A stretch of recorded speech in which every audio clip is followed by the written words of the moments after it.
Welcome everybody to our first Wednesday of the month, San Antonio Storytellers Story Night. We are excited that you're here for the month of November. We have some fantastic stories going on.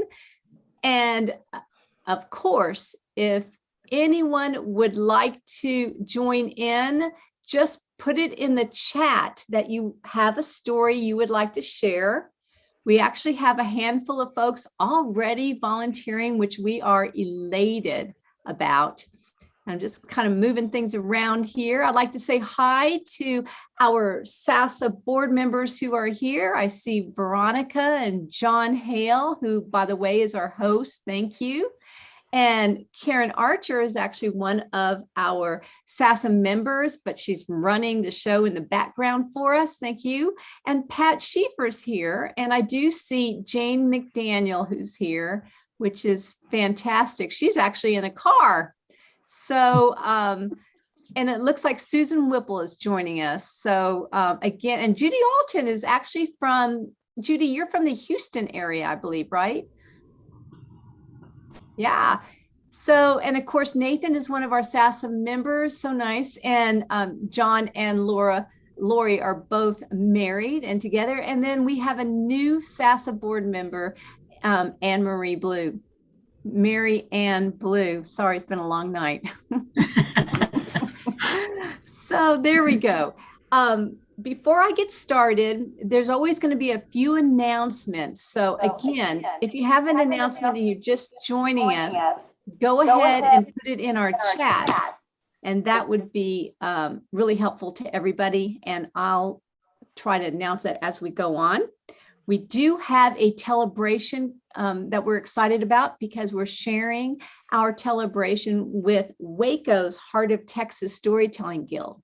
It will be virtual and it's going to be Saturday, November the 20th. And more information to come. We'll be sending it to everyone who's interested. And of course, will show up on our Facebook page and the San Antonio Storytellers website. Put those on there too. So let's find out about Jane because she's in the car and she may have a quick story to share. Jane McDaniel, what do you think? Hi, Susan. Well, and everybody, I look really strange in the car when it's noisy. Can you guys hear me properly if I speak? Yes. Can you hear me? Yeah, okay. Well, I have a short story. Thank God it's short. It's from Killarney in County Kerry, where all the tourists go. It has 3 lakes there and some beautiful places. One is called the Devil's Punch Bowl. It's a crater. The local people say it's a volcanic crater and it has the purest water. Well, I want to tell you about a farmer named Sweeney who went up there one day to look for his sheep, which had wandered off. And he took his sheepdog with him. Sooner was his dog's name. And he was standing on the edge of the crater having a look around when he fell in. Oh boy, that is deep. Nobody knows how deep that crater is. And he fell in to the Devil's Punch Bowl and down and down and down he fell. And he thought, oh, gee, and he could hardly breathe. And the dog was swimming beside him. And then a huge fish came towards him with the most enormous eyes as huge as headlamps, blinking and looking at him. And before he knew where he was swallowed up by that big fish. Well, he got he was able to breathe in the fish's stomach. So he sat down and lit his pipe, sat there and wondered what he should do. And the fish kept swimming around and he felt like it was going deeper and deeper. So he decided, Sweeney, he'd better get out of there.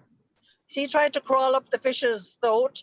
And with that and the dog's tail wagging and his work boots on with the hobnails on them, the fish got ticklish. And as he got closer and closer to the fish's throat, the fish started to cough and cough and cough.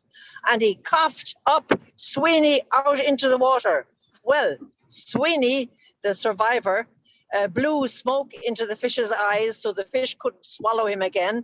He caught hold of Sooner's tail and Sooner was making some great speed and he swam them up to the top of the water. Well, by the time they got to the top of the water, it got warmer and warmer. And he was wondering, oh, have we gone down to hell, or what is going on here? And there was a great light, and they got up onto a grassy knoll beside the water, and Sweeney looked around, and what did he see? He saw this strange creature with a jennet's head on it, and it's sitting on its backside, and it had two short little legs on the front, and a big long tail, and a little one looking just like it in its waistcoat pocket. Well, then Sweeney knew where he was. So he walked up the road a bit, caught the bus to Sydney, and telegraphed his parents home that they should send him a change of clothes because it was summer down there. And the dog's a different story, because he sooner got crossed with a dingo, and that's where they get sheepdogs in Australia. And that's my story.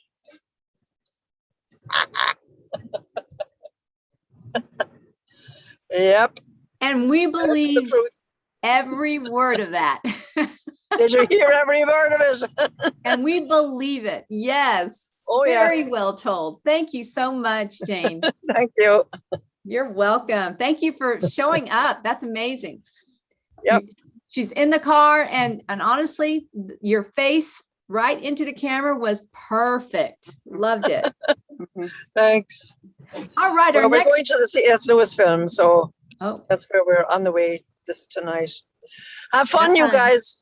Sorry, I can't be here for the whole thing. Thank you. Have fun. Bye. See ya.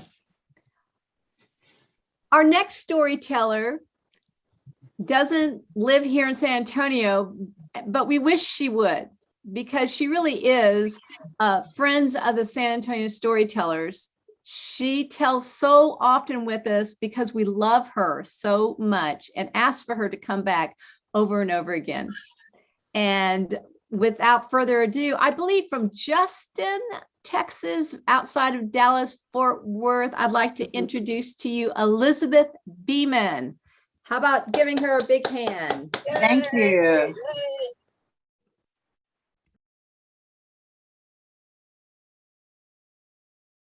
Okay, great. Well, I'm so glad to be there tonight. It has quit raining here, but we got about 1.5 inches, and we needed it desperately. I have a garden and pansies, and so I'm very excited about that. My story tonight is about Brother Possum. Brother Possum, I always ask the kids when I tell it to them, do you know what a possum looks like? And nobody ever knows. And I say, it's sort of like an ugly, big rat, but it's a very kind animal. And so if you can get past the look of the possum, then you could love it. So my story about Brother Possum was he was a very tender-hearted fellow, and he was walking down the road, and he's very curious, and he was walking down the road like this, bloop, bloop, bloop, bloop, bloop, bloop, bloop, bloop, bloop, and he was admiring the day. It was a beautiful day when all of a sudden he came to a great big hole in the road, and he was curious, so he wanted to see what was in the hole. Bloop, bloop, bloop, bloop, bloop. Bloop, bloop, bloop. Bloop, bloop, bloop, bloop, bloop, bloop, bloop. He was not going to look in that hole when all of a sudden out of the hole came a voice. Brother Possum, Brother Possum, can you help me? Because in the hole was Brother Snake. And Brother Possum didn't like Brother Snake because Brother Snake was not a dependable fellow. But Brother Possum was tender-hearted. So he said to Brother Snake, bloop, bloop, bloop, I don't want to help you. You might bite me. I'll swell up and die. Blah, blah, blah, blah. But Brother Snake said, maybe so, maybe not. Maybe so, maybe not. Maybe so, maybe not. Please. So Brother Possum went and found a big stick, bloop, bloop, bloop, bloop, bloop, bloop, and he dragged the big stick over to the hole. Bloop, bloop, bloop, bloop, bloop. And he put the stick way down in the hole, and he put it underneath the snake. And he counted to 3. And you can help me. 1, 2, 3. Woo! And the snake flew out of the hole and into the briars, into the thicket of stickers. And man, Brother Possum was out of there. Bloop, bloop, bloop, bloop, bloop. Brother Possum, please, can you help me out of these stickers? This briar bush, I'm stuck. Brother Snake, I don't want to help you out. If I help you out, you might bite me. I'll swell up and die. Blah, blah, blah, blah. And Brother Snake said this, maybe so, maybe not. Maybe so, maybe not. Maybe so, maybe not. And Brother Possum dragged that stick over there. Bloop, bloop, bloop, bloop, bloop. And he put it way under Brother Snake. And he counted to 3. 1, 2, 3. Woo! And Brother Snake came flying out of those stickers right by Brother Possum, and he bit him. Brother Snake, I didn't want to help you out of the hole. I didn't want to help you out of the stickers. You promised me that you would not bite me if I helped you. He said, oh, no, no, no. I said, maybe so, maybe not. Maybe so, maybe not. Maybe so, maybe not. And today is a maybe so day. And he slithered away. And Brother Possum really did swell up, but he didn't die. That's why he's that sort of funky looking tail. And I tell you this story because it's the fall and I see everybody raking the leaves, going out to the park. It's so much fun. It's so beautiful. But the snakes are starting to think about where they want to winter. Do they want to winter in that pile of leaves? Do they want to winter in the park? So will you remember that when you go out to play, we love snakes. I love snakes, but I never know if it's going to be a maybe so day. And that's the end of my tale. Thank you. And now that you're working with 4th and 5th graders, Sue, many years ago, I told that story to a remedial class of that age that were trying to get in the summer to try to get into the next grade level. And after I told that story, I said, and congratulations for you that are going into the 5th grade. And the little boy said, maybe so, maybe not. Maybe so, maybe not. Bless his heart. I know. Thank you for letting me tell. Oh, thank you. Oh, so wonderful. And of course, those kids and all of us were listening to every single word. Thank And you. I think I may just have to share that tale. So thank you so much. You are fabulous. Welcome. Yep. All right. So we do have a young man, a retired young man from North Carolina, Jamie Blout, who would like to share a story with us tonight. And we are so happy you're joining us tonight. Also, Jamie. Well, thank you. It's a pleasure to be here, Sue. We all know that expression skeleton in the closet, don't we? I'm about to share with you my skeleton in the closet. Make sure your doors are closed and your lips are sealed, because to fraternize with somebody such as me could be injurious to your physical and your mental health. I wasn't always a teacher. I worked as a teacher for many, many years.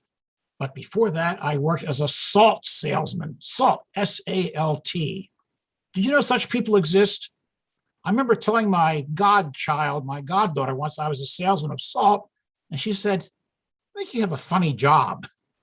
Well, I worked as a salt salesman for many years. Salt is used by industry and commerce and agriculture by the megaton. So I sold tons and tons and tons of salt. I sold salt to the aluminum industry, the steel industry, the food industry, to agriculture. Many, many, many, many, many companies used salt, and I'm sure they still do. Just look around the room in your house where you are now. Probably many things in that room were affected by salt. The wood is often treated with salt. Paint is used in the salt is used in the paint industry. It's used in making paper and making food.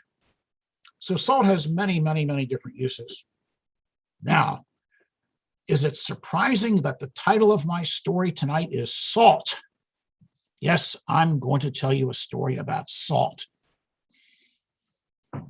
Everybody ready? Now that you know my skeleton in the closet, here goes. There was a king many years ago who had 3 beautiful daughters. And he said to one of his daughters, "What is it that you like about me? How do you feel about me as the king of this kingdom?"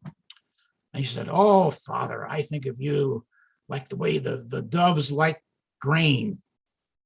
They love grain and they love you, I'm sure." "Thank you very much," the king said. And to his next daughter, "And how about you?" "Oh, I love you the way the breeze comes on a summer day and wafts through the trees and the flowers. That's the way that I see you, like the wind." "Thank you," he said. "Thank you very much. And you, my daughter," the third daughter, "how about you?" She said, "Ah, father, I think of you the way people need salt." And the king said, "Salt? Get out of here. Get out of my kingdom. What an awful reference to me. Salt. Here I had breeze and I heard grain, and now you say salt. Away with you. Get lost. Out of here. Forever. You're not my daughter anymore." So the daughter left and went out to live in the forest for a long time, where she ate berries and probably a few insects from time to time, and survived actually quite well. One day, when she was in the forest foraging for food, a handsome young man stopped and said to her, "Are you a man or a woman?" She said, "I'm a woman." "Well, what are you doing out here in this wilderness?" "Well," she said, "my father banished me from his kingdom, so I'm out here on my own." Well, he noticed that beneath her dirt and her tousled hair and her unkempt clothing, she was really a very beautiful woman. So he said, "Come with me. Come with me. I will take care of you." So she followed him and went to his castle, where he had servants and food and bath and all the other goodies associated with a king. And she emerged as this very beautiful maiden in nice clothing. She was fed. She was taken care of quite well by the king. And then one day, he said to this woman, "Well, you know, I know you're a nice person. Why would any king want to banish you from his kingdom? I mean, you're beautiful, you're kind, you haven't done anything to hurt anybody here.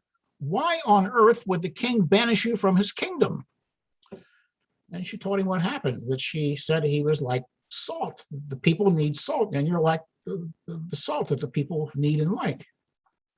He said, I want to meet this father of yours, this king." She said, "Oh, but he'll never come if he knows I'm here." "No, don't worry. I'll take care of that. And also don't tell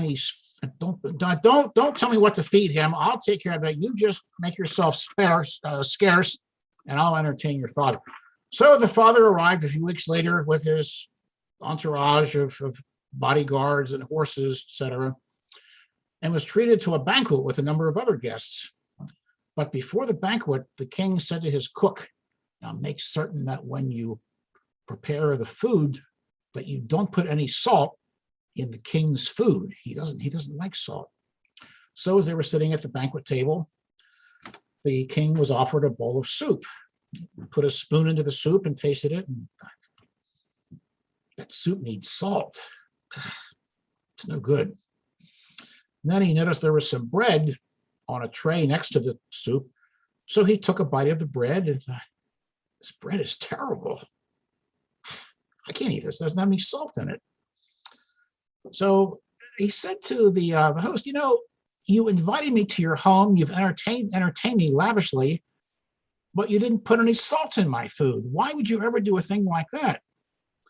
He said, you mean the way your daughter spoke about salt? Is that what you're referring to? And the king was speechless.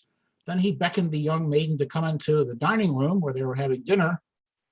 And there she was, more beautiful than he'd ever seen her. So with that, the king left. But he wasn't a stupid king, and he was approachable. So the young man who discovered her in the forest went to the king and said, if you will allow me to be part of your kingdom, I will take care of your daughter. And the next time I have you to my home for dinner, it will have salt in it, I guarantee you. The king said, you've got a deal. So from then on, the beautiful woman, her husband, the king and his family lived very, very happily ever after. Why? Because everybody got a full measure of salt.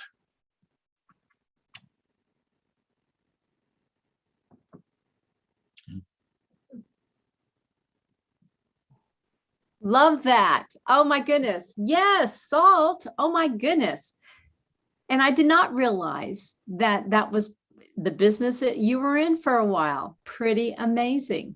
Sure was. It was how I made my living, was selling salt every day. And I liked it very, very much, but it just got to be a job after a while, and I got a little tired with it. But yeah, it was fun while it lasted. It really was. Very I had cool. a myriad of customers to call upon. I had Hershey's Chocolate in Pennsylvania. That was an account that I wanted so much to have because they buy tons of salt for making all their chocolates, especially Reese's Pieces and Reese's Peanut Butter Cup.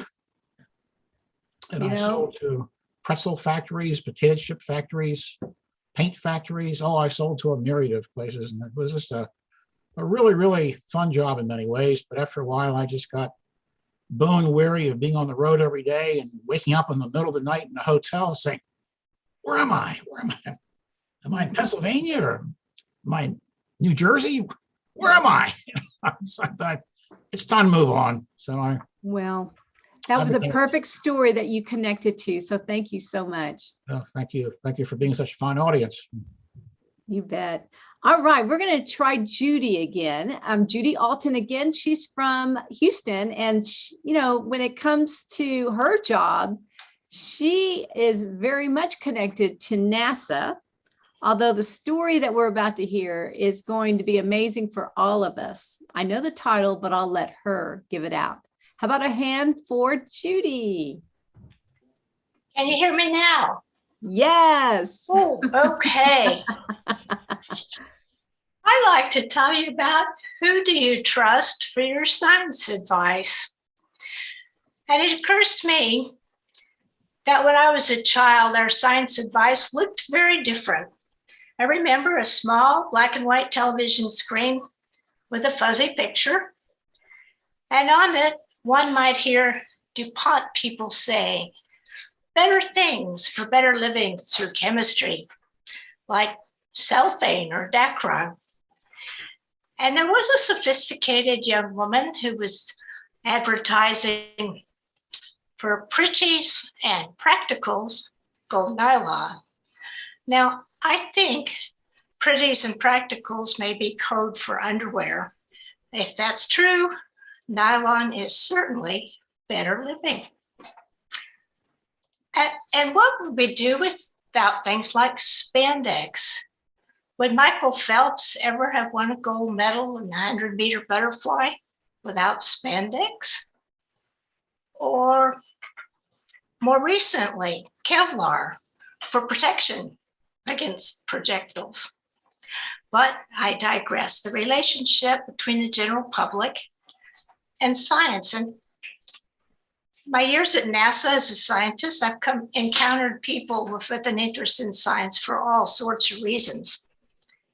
And years ago, I took a moon rock in a glass case to a public event at the Tucson Convention Center. and the people of Tucson were fascinated looking at the moon rock. What's it made of? It's made of basalt, similar to what you might find in New Mexico or Hawaii. How old is it? That particular rock is 3.2 billion years old. It's one of the younger ones. Most moon rocks are greater than 4 billion years. And about that time, a young man, tall, intense, wearing camouflage clothing, walked up and he says, "How do you know how old that rock is?" And I talked about measuring the decay of radioactive isotopes, but he was not impressed. "How do you know that rock came from the moon?" "The astronauts brought it back." "Well, I saw on television last night that the moon trips were a hoax filmed in Hollywood." I said, "Hey, what? Let's take a close look at this rock. Can you see those tiny little perfect shaped craters, crater-like veins on this rock? Hundreds of them, perhaps even thousands. Do you know that each one of those was caused by a single grain of dust hitting that rock at hypervelocity? Look, thousands of them. And you know, we've tried to recreate this on Earth, and it takes a special gun operated in a vacuum with a barrel that's 35 feet long and 5 grams of gunpowder to launch one single grain of dust at 8 kilometers a second. That's 6 times faster than the fastest rifle. He's still skeptical. He says, "All scientists are atheists."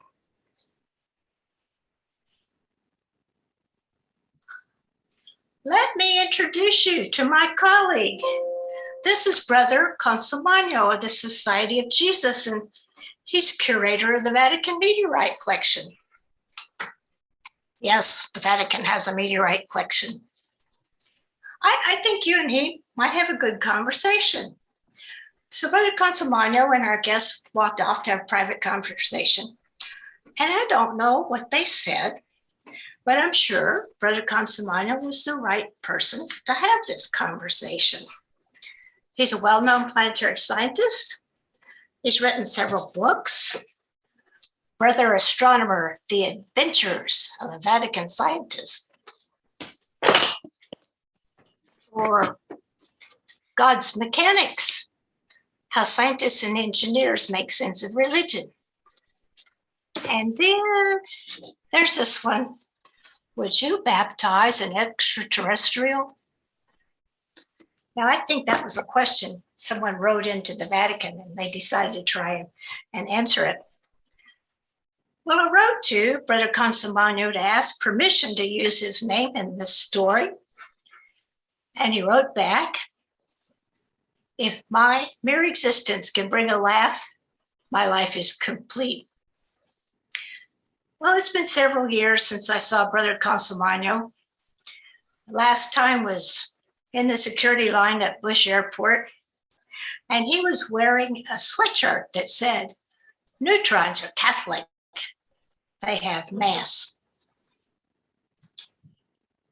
Well, back to the original question, who do you trust for your science advice? And the answer is you. You are the one who finds credible sources, examines the peer-reviewed debate, and looks for best evidence. So good luck.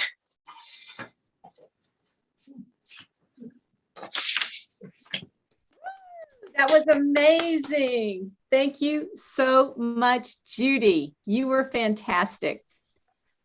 Now that's something she wrote herself. And if you guys liked it, show her a thumbs up. That was amazing. Now I might need to check out those books myself. Fabulous. Okay, well, it looks like we're going to move on. And another San Antonio storyteller member is with us tonight.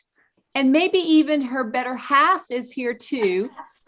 But we always love to hear both of the Whipples. Tonight, it's going to be Susan Whipple. Let's give her a big hand.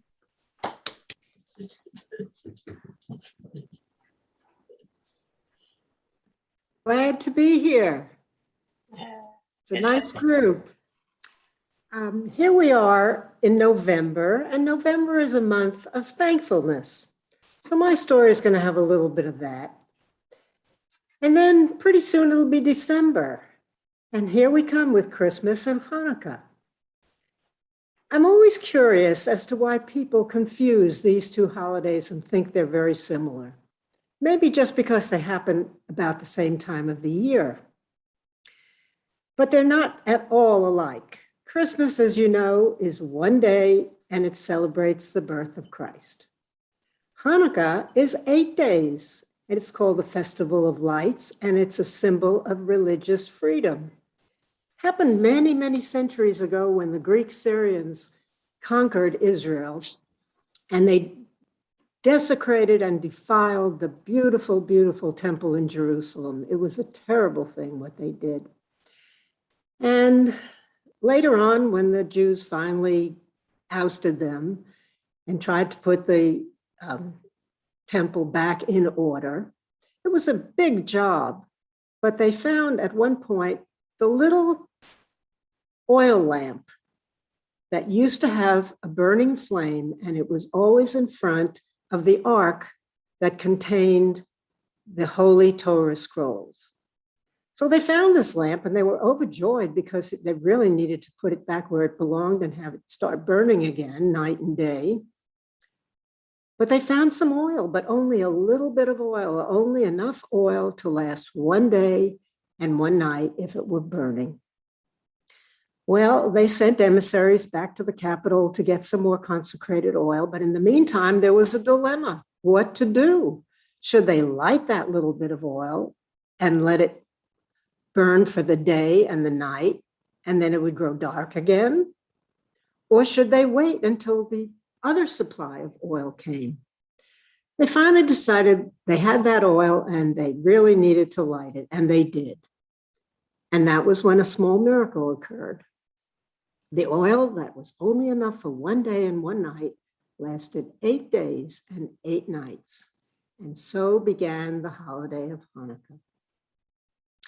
Nowadays, Jewish people all over the world celebrate Hanukkah for 8 days. They light the Hanukkah menorah, a candelabra with 8 candles, one for each of the days that the lamp burned. They eat foods that are made with oil or cooked in oil, like potato pancakes called latkes.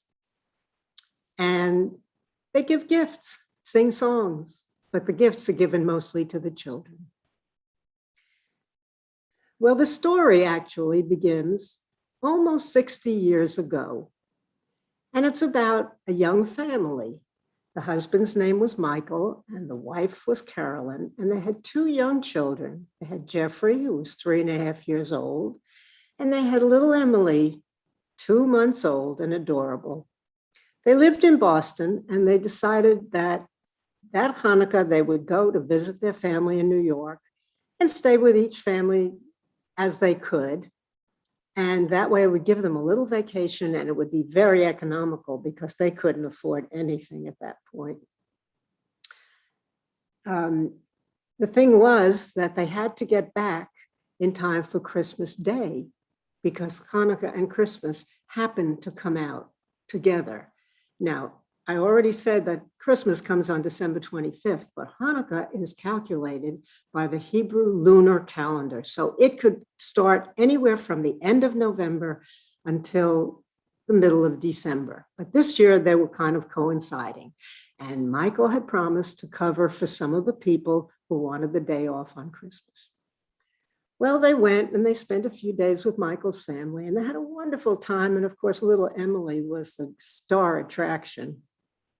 And on the last day, they traveled to visit with Carolyn's parents, who were vacationing at a beautiful resort hotel in the mountains. And they got there early in the day and they walked in the beautiful weather and they had lunch in the hotel dining room, and Grandma and Grandpa played with the children and gave them their gifts. Jeffrey got some rugged trucks and some nice new books, and little Emily got some baby clothes and a cuddly lamb.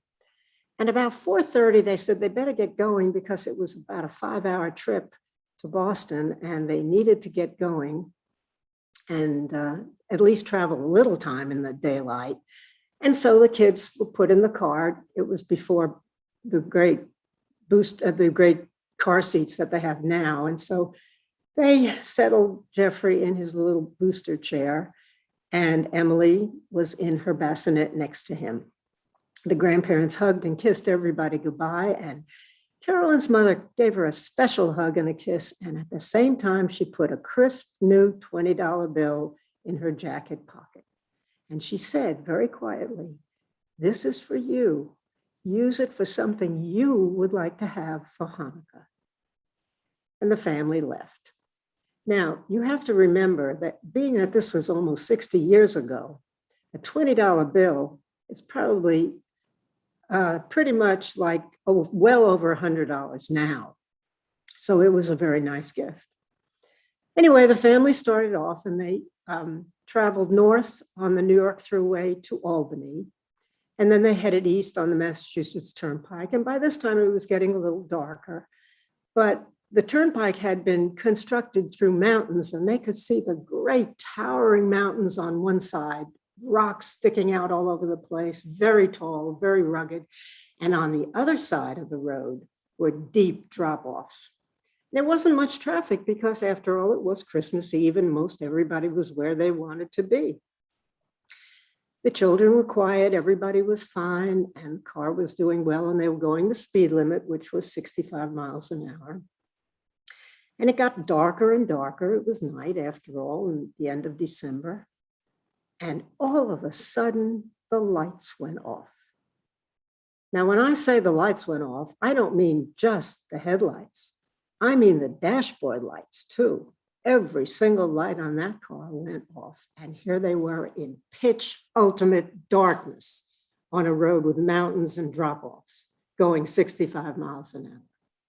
Well, Michael tapped the brake and slowed them down, and Carolyn grabbed his arm in fright, and they both held their breath for what seemed like an eternity. It may have been a few seconds, and then the lights came back on. And they breathed a sigh of relief, and they said, "Oh, thank God that's over." But it happened again, and again, and again, and it kept on happening. And Michael couldn't see the road. It was so dark. Well, what he did was he moved over to the side of the shoulder on the right-hand side, and they stayed there for a while until he could see some other cars coming. And as I said, there weren't too many on the road that night. And as soon as he saw them, he timed it just right, and he would dart out and follow them and try to keep up with them and use their lights as a guide. But the people in these cars in front could see in their rearview mirror that there was this weird, terrible, odd car following them very closely, and its lights kept on going on and off, and they didn't like it at all. It was kind of spooky and dangerous to them, and so they just took off. And that little family was left in the dark again. And this happened over and over and over. And they did make some progress. At that point, Carolyn looked off to the side of the road, and she saw the road sign for the next exit, which was Framingham. Framingham is a smaller city, about an hour's distance from Boston. And Michael and Carolyn didn't have to have too much to say to each other, but they knew they were getting off that road. And they did. They got to the toll plaza, which of course was brightly lit. And Michael handed the ticket to the attendant, and he paid him, and he said, "Tell me, where is the nearest motel?" The man said, "Well, if you go out here and turn to the right about a quarter of a mile down, there's a pretty nice motel, but don't stop there. It's too expensive." Michael didn't even wait to hear another word. They just went. They turned off. There were lights on the city streets, and things were okay. And they got to the motel, and it was beautiful. It was colonial. in style, and it was painted white, and there were lights inside and lights on it in the front, and Christmas decorations and Christmas lights, and it was beautiful. And they got a nice room with a pull-out bed for Jeffrey. And they hauled Emily in, still asleep in her bassinet, and they fell into bed exhausted. Well, the next morning they woke up bright and early, and they stopped at the office to pay the bill. It was $20. And Carolyn reached into her pocket and she picked out that nice, crisp $20 bill that her mother gave her and handed it to the clerk. And off they went. They got back to Boston in time for Michael to fill in for the people he was helping out. And Carolyn drove the kids back to their apartment. And she got them settled inside, and then she unpacked and unloaded and whatnot. And then she called her parents. And she told them they were home and everything was fine. And then she explained what had happened with all the lights and the darkness and the fright and the danger and all the rest of that. And she said to her mother, you know, Mom, that $20 you gave me, I am so thankful for it because it gave me the present, the gift that I could want above all other gifts. And that is the safety and the being together of my entire family. Thanks, Mom. The end. Bravo. Amen. What a fabulous story to welcome November and December. Thank you, Susan. My pleasure. It was fantastic. It's always lovely to see you here. And please say hi to Charlie. Yeah, he's off to the side. I'll tell him. Okay, awesome. I wanted to also welcome folks that I might not have welcomed earlier. Mary Jean, we're happy that you're here. Thank you so much. And I see Pat Schieffer. Pat is, of course, on our board also. She's our world-renowned treasure. Not many of us deal well with money, but she does. So we appreciate her. And with that said, just want you to know that since November has just arrived, think about joining us if you'd like. It's $20 for the year. And it's a way to share stories online. Looks like we're going to be virtual for quite a while. And you can either go to our San Antonio Storytellers website and join that way if you can pay through PayPal, or you can send a check to Pat Schieffer.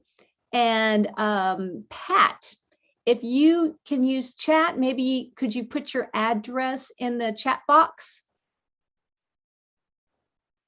If you know how to use it. And if not, maybe I can find your address.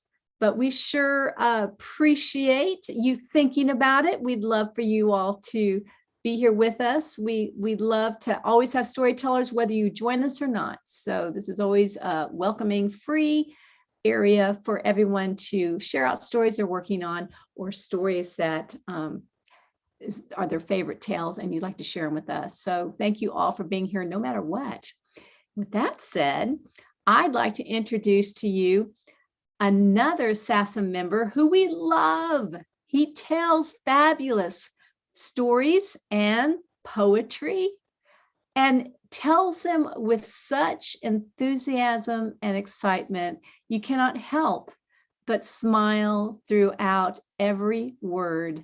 Let us welcome Nathan Holiner to the stage. Thank you, Sue. And since this is the month of November, I'd like to share you a Thanksgiving poem by Paul Laurence Dunbar. Thou hast with ever watchful eye looked down on us with holy care, and from thy storehouse in the sky hast scattered plenty everywhere. Then lift we up our songs of praise to thee, O Father, good and kind. To thee we consecrate our days. Be thine the temple of each mind. With incense sweet our thanks ascend. Before thy works our powers pall. Though we should strive years without end, We could not thank thee for them all. The end. Amen. Amen. It's a prayer. It's a prayer. Thank you. Thank you so much. Thank you, Nate. Well, it is 7:58, and I'd like to thank each and every one of you for coming and listening and telling stories and poems. You are all a delight. You can unmute if you'd like and say hi. Elizabeth, thank you for asking me to share my glimmer of hope. We do have a new person here. We have Chris who just joined us. You're right. There was a new That's person. great. Oh, Hi, Chris. good. Oh, hi, Chris. How are you? Chris. Which one's Chris?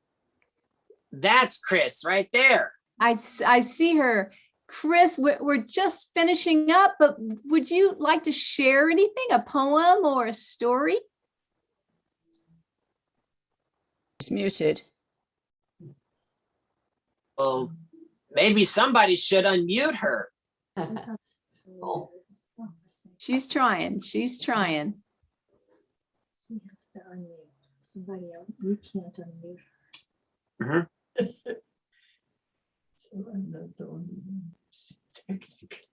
So while she's trying, do you know that we will be back together again in December, the first Wednesday in December? Oh, Chris, you're unmuted. Yay. Yes. Okay. This is a poem I wrote. I got to earlier, probably you're aware of it, it's not at least some of you. And I take some poetry class and I write in that class. So this is what I wrote in the poem. I'm not really a poet, but I just put together a little experience that I had when one of my boys was he was a first grader at that time. So the title of this is My First English Lesson. Started English in 6th grade, trying to improve language skills ever since. Let it be vocabulary, grammar, comprehension, or anything else. First mini grammar lesson, unexpected source, least expected moment, made a lasting impression. Morning routine, not a minute to spare, yet wait at the bus stop with my first grader till he got on the bus, just to be sure. Then walk to the hospital fast and furious. Our program chief understood young residents' lives, how we squeeze out extra minutes every morning to meet our demands. Let me see. Okay, fall morning, cool breeze, waiting at the front door for Ram, that's my son, to come out of his room, time to walk to bus stop. Called Ram a couple of times. Ram, getting late, yelled, hurry, hurry. No response, couldn't bear the silence. Got restless, screamed again, Ram, hurry. Ran the hallway to his barely open door. Could hear Ram talking to himself. Impatient, yet suddenly got curious. What was he talking about and with whom? Gently peeped through the door. That sight and scene of my first grader, no camera, no picture, but etched permanently in my memory.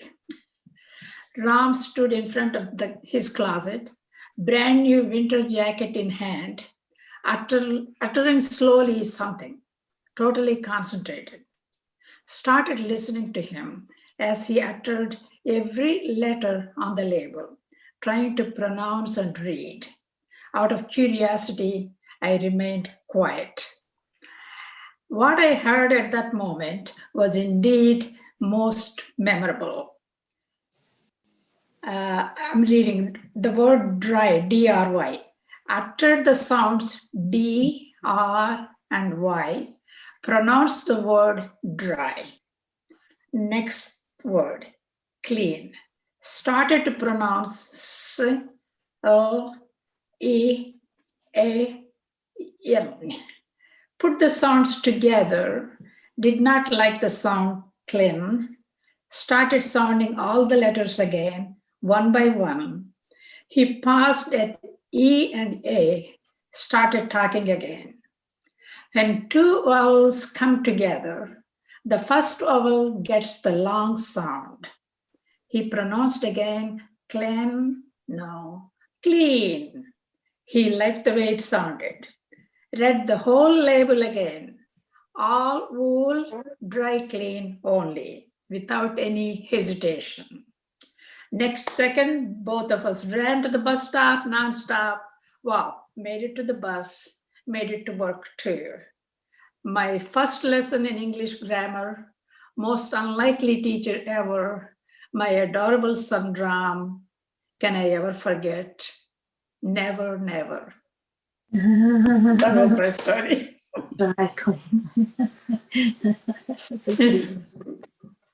Cute That story. was lovely. Oh, thank you so much. Oh, Thank you. It is still fresh in my memory. oh, that's so wonderful. Perfect way to end our evening. Thank you all so much. And we hope you come and join us again first Wednesday. Thank you for letting me come in. Yes. Yes, welcome to the group, Chris. Thank you. Thank you. Yes. Bring your poems back again next time. I'm not much of a writer, but I'm trying because it's kind of, yeah, I'm beginning to find it is challenging for me, but it's kind of fun too. It was lovely and from the heart. Thank you. Yeah. You are a Thank you. writer. Yeah. Okay, kids, you guys enjoy your evening and we'll see you in December. Bye, Thank you. everybody. Bye. Good night, And happy everyone. Thanksgiving.